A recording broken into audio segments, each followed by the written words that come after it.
So Shantae, one of my favourite, if not my number one favourite indie hero, and the character I wanted to see come to Smash since her second game. I think you all get the gist of it by now, so let's just get right into the moveset. First, Shantae would be on the lighter side, about the same as Zelda, and she would have below average ground speed. She would have 2 jumps and can crawl. For those who don't know much about Shantae, here's a quick refresher for you. Shantae is a half genie that lives in Scuttletown and generally has to fight the evils of Risky Boots and other wacky villains with her signature weapon, her hair, and a variety of other magical abilities, including using dance moves to turn her into different creatures, each with their own abilities. The worlds are very colourful, the characters are very quirky, and the games are just a whole lot of fun. And with a new game just released, it's the perfect time to get into these magical adventures. Talking about magic, I might as well explain a gimmick Shantae has, which is a magic meter like the one in her games. It would work similar to that of Hero, where using magical attacks would consume some magic and it will slowly refill over time, probably about 1% of the meter per second. Unlike Hero, however, it won't refill faster by hitting enemies. However, a chunk of the magic meter will refill if Shantae eats a food item or gets healed in any other way. And obviously the meter will refill completely when she loses a stock. Anyway, with that out of the way, let's get into the attacks. Shantae's jab would be her signature hair whip. This is a one-hit jam that has quite a bit of range and can be spammed. Forward tilt will be the heavy kick from Pirate's Curse.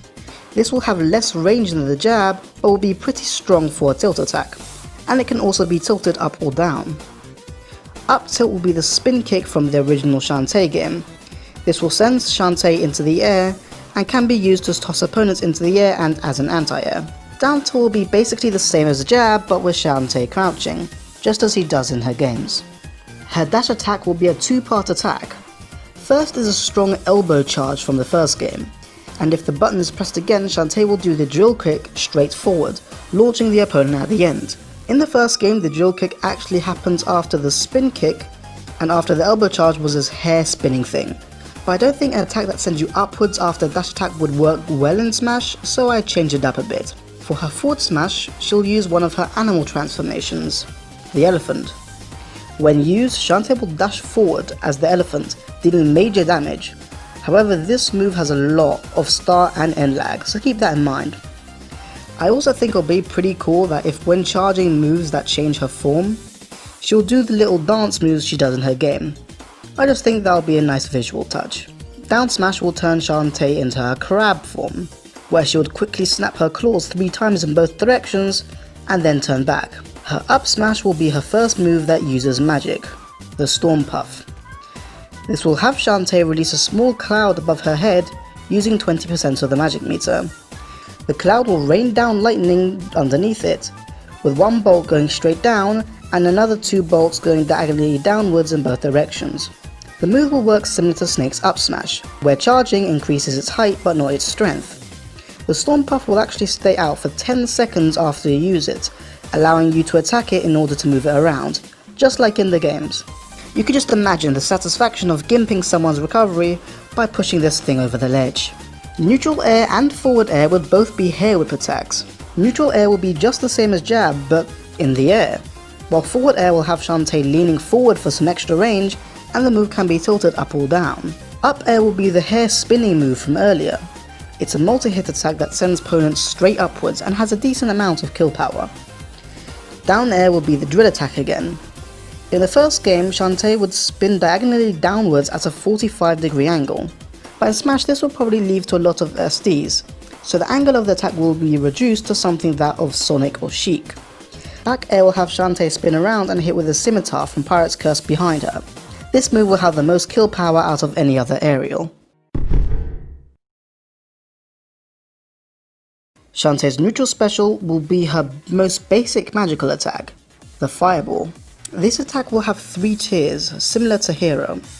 Just tapping the special button will have Shantae shoot a single fireball in a straight line in front of her, using 5% of the magic meter. Holding down the special button for a second will have Shantae release 3 fireballs at the same time, 1 forward, 1 diagonally up and 1 diagonally down. The fireball going downwards will most of the time just hit into the stage and disappear, so unless your opponent is really close, you might want to jump before using this one. And this move uses 15% of your magic. And finally, mashing the special button will make Shantae use the flamethrower, a constant stream of fire in front of Shantae that travels about 3 in-game meters and uses 10% of your magic a second. With all of these options, you can do a lot of things with just this move alone, from keeping your opponent in check to dealing Bowser-like flamethrower damage. So this move is pretty useful. Side Special will have Shantae use the monkey bullet, turning Shantae into her monkey form and dashing forward similar to Banjo's side B. After using the monkey bullet, Shantae will keep her monkey form for up to 30 seconds. During this time, Shantae will become as light as Pichu, but her ground speed and jump height increases by 1.4 times. Pressing the special button and any other direction again will allow Shantae to use the monkey bullet again. You can use this twice in any direction, similar to Pikachu's up special, but you'll have to touch the stage if you want to use it again, and it sends you into free fall after using it. The monkey bullet itself isn't too powerful, but it does have heavy armor, allowing you to power through some attacks while using it, and it causes opponents to flinch when you hit them. Pressing the attack button while in monkey form will make Shantae scratch the opponent like seen in the first game. Like in the games, the monkey form will be able to cling onto walls and even climb them, giving Shantae another recovery option. Shantae can turn back into her human form at any time by pressing the shield or grab button, and will be invincible for the first half of the transformation. However, if you let the 30 seconds run out, Shantae will transform back automatically and you will lose the invincibility, so you'll be vulnerable for a second. Overall, this is a high utility special that's great for recovering and escaping your opponent. Up special will have Shantae turn into her harpy form.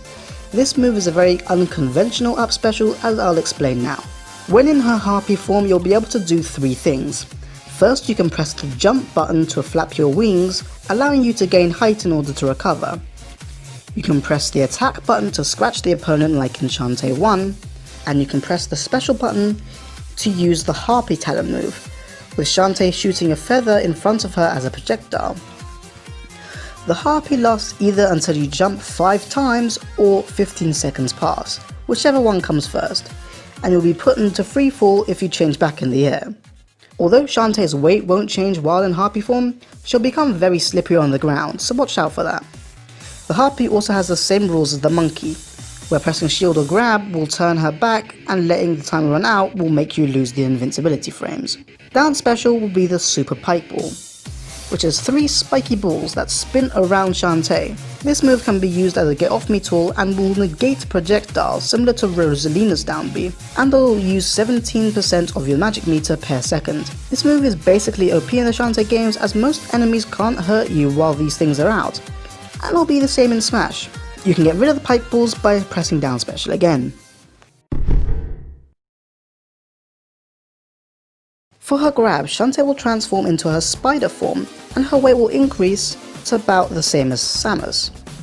She will grab with her claws and pummel the opponent by hitting them with her front legs. Forward throw will have Spider Shantae shoot a ball of poison at the opponent, sending them forward. Up throw will have Shantae turn back into her regular form and use a pirate flare to send her opponent flying upwards, similar to Villager's up smash. Down throw will have Spider Shantae crush her opponent under her body and then sending them back up, similar to Bowser's down throw. And finally, back throw will have Shantae turn in from her spider form to her mermaid form, slapping the opponent behind her in a similar way to Mewtwo's forward tilt. Originally, I didn't want her to change from one form to another, as that doesn't really happen in her games. However, this changed in the newest Shantae game, so I'm letting it slide. And honestly, I just wanted to get the mermaid form into the moveset somewhere. This will also be Shantae's strongest throw. For her final smash, a rushing torrent of water will cover the bottom section of the stage under all platforms. Then Shantae's arch nemesis, Risky Boots, appears in her pirate ship and starts bombarding the stage with an assortment of cannon fire and missiles, all while Shantae is fighting her on the boat. The water underneath the stage will act as a hazard, pulling away any opponent that falls into it, similar to Jungle James. The final smash will last for 8 seconds, with the pirate ship exploding and Shantae coming back to the stage. I just wanted to get a quick passive ability that Shantae has out of the way, because I couldn't really find anywhere else to put it beforehand, so I'll just drop it here. Whenever Shantae lands in water, she'll automatically transform into her mermaid form, giving her the ability to attack with water bubbles by pressing the attack button, and she'll not be able to drown while in this state, making her the only character with a unique water attack and obviously not being able to drown. When she leaves the water, she'll automatically change back to her human form, so this is really just some fan service. Also, although she can't drown in the water, it doesn't mean she can't be KO'd in the water, as she can still be KO'd by getting hit into the water too hard, swimming off screen, that one spirit battle where buoyancy is reduced, and where the water pulls you away like in Jungle Japes or another Shantae's Final Smash. Now for the costumes. Most of the work of this has already been done by the makers of Shantae, as they pushed pretty hard for people to vote for her during the Smash 4 voting ballot, and even made a mock-up of what the costumes could look like, so I'll be taking some of those and be making some of my own. First is her regular outfit, with red clothing and purple hair. Then will be the blue ult from Half Genie Hero. Then will be an ult based on Nega Shantae, a version of Shantae when she gets her magic corrupted. Then will be a costume based on the character Rothytops, a zombie who's Shantae's friend. Then is a costume based on Sky, another one of Shantae's friends. Then will be an ult of Shantae in her PJs, a reference to the Jammies mode in Half Genie's Hero. Then an ult based on the Guardian Genies from the first game, and finally an ult with her pirate outfit from Rescue's Revenge. For her on-screen appearance, both Shantae and Sky will fly past the stage on Sky's bird Wrench. Then Shantae will jump off and land on the stage. This is a reference to how Shantae gets around in Half Genie Hero. For taunts, I decided to use the dances from Risky's Revenge, as there's not much in the moveset that's unique to that game. Up taunt will be the monkey dance, side taunt will be the elephant dance, and down taunt will be the mermaid dance. Also, by pressing the buttons on time with the taunt ending, you're able to string one dance to another without stopping. Just as a little bonus thing you can do with her. For victory animations, the first will have Shantae spinning around, rising upwards. Then she comes back down and does a pose similar to the box art of Risky's Revenge. The second will have her do the dance animation from Half Genie Hero, and end with the victory animation she does when finishing a level in that game. The final victory animation will have Shantae ride in with Sky and Wrench when she jumps off in front of the camera but staggers a bit as she lands, and tries to do a pose but is clearly having a hard time balancing herself, as a reference to her slightly clumsy side that she tries not to show. I think Shantae has a lot of potential as a Smash fighter, and although a lot of people say she can't get in cause she's a spirit, I still don't think spirits deconfirm characters. And anyway, we're about to test their theories with the whole ARMS DLC fighter, so we'll just have to wait and see. Anyway, thanks for watching this video, and if you enjoyed you can leave a like and maybe even subscribe if you want to see more in the future. If you want to see some other movesets right now though, I'll leave my previous ones in the description below for you to check out. Anyway, that's it for me for now, and until next time, see ya. Oh, and go play some Shantae games, they're pretty good.